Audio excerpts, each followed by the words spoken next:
ดร.คารายการโปรดสำหรับรถคุณ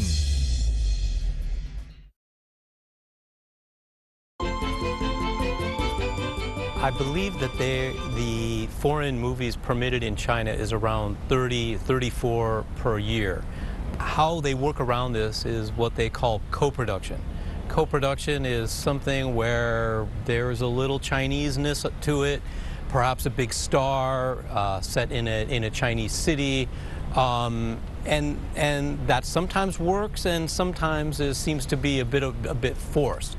But that will allow them to get around the quota and have that film released in China, so long as it meets with other requirements for the way films are released here, which is usually not saying something bad about China or from the censor's perspective, something that maybe even just looks a little bit negative from a Chinese perspective. And it could be as simple as a Chinese person dying in the film. And this is the crux, isn't it? Because as Hollywood moves more into China and Chinese funding moves more into Hollywood, are we ever going to see a Chinese villain again in a major movie? Well, this is a big question, and it is a fear, right? I mean, that because of these rules, that it's going to be difficult to. You sort of wonder, though, will censorship start to relax as there are more co-productions? Yeah. Maybe it's going to happen. I mean, you have things like you can't destroy famous landmarks, and the police can't look bad. So you can't have the police making a mistake, and things like that. Ultimately. They don't really have that much of a role in the way the film world is developing, and it's the kind of thing I can see the Film Bureau maybe relaxing as things go on, as the need to have a really big Chinese project. This ties in with the whole idea of soft power, of making China look good abroad.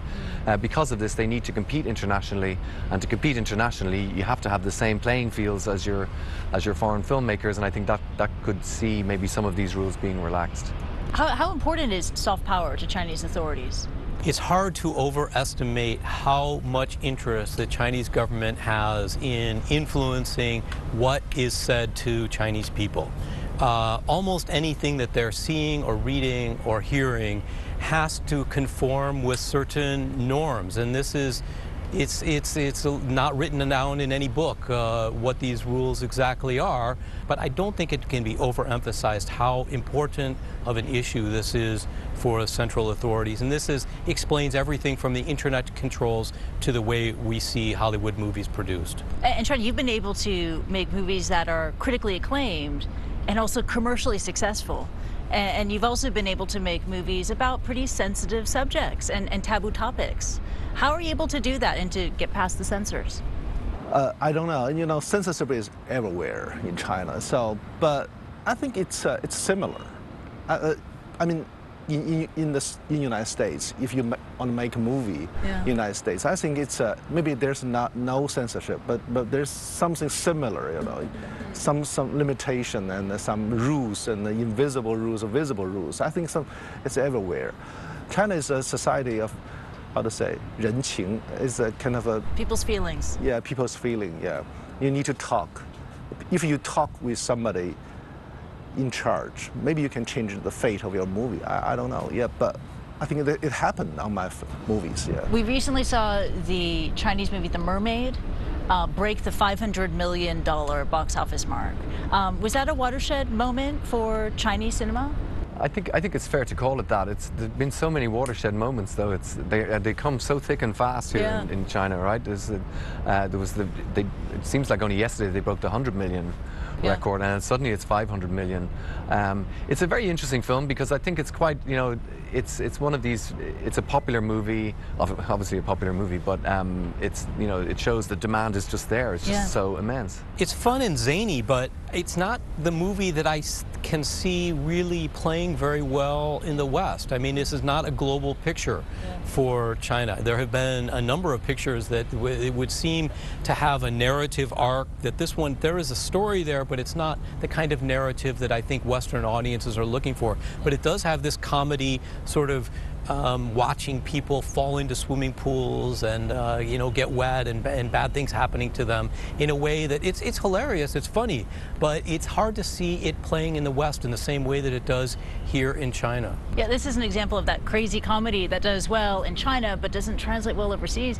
Is there a sense of frustration in people in the industry or maybe even among government officials that China really hasn't created its own Star Wars yet? That big global blockbuster? Yes, it's kind of a target. It's kind of a dream or goal for the government and for the domestic filmmakers. People are working very hard, trying to they try to create a project to influence the Western audience. Yeah. But I think there's a long way to go. Yeah. That's why more and more investors and producers, they want to cooperate or work with American filmmakers. They want to learn how to be international. Yeah. What are the ingredients necessary for China to create its first global blockbuster? Well, I think one of the films that we mentioned earlier, Great Wall, I think a lot of people are looking at this project to see if that will could do be it. And that's an action movie. And it's about the creation of the Great Wall, and it's got these big monsters, and and a lot of people are seeing that if China tries to do Hollywood, if it'll work. I think a lot of people are looking at Luchuan as well. I mean, your films have been big art house successes overseas, like City of Life and Death, and now to see if the popular films will work over as well. So I imagine there's a certain amount of pressure on Luchuan, and a lot of the young directors in China at the moment and producers are feeling that pressure, I'd say. You're feeling that pressure? A little bit. Yes. So last year I've been in LA for 11 times. Yeah. 11 times a year.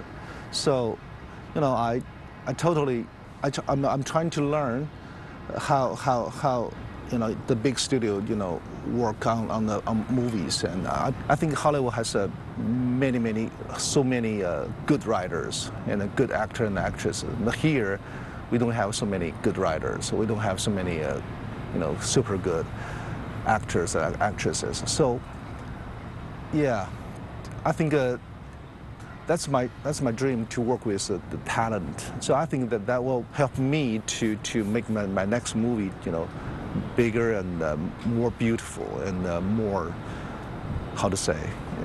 Yes, I have a dream in my brain, but I need time to fulfill it. Yeah. James Zaretti, Clifford Coonan, and Lu Tran, thank you so much for joining me to talk about the entertainment industry here and the future of movie making in China.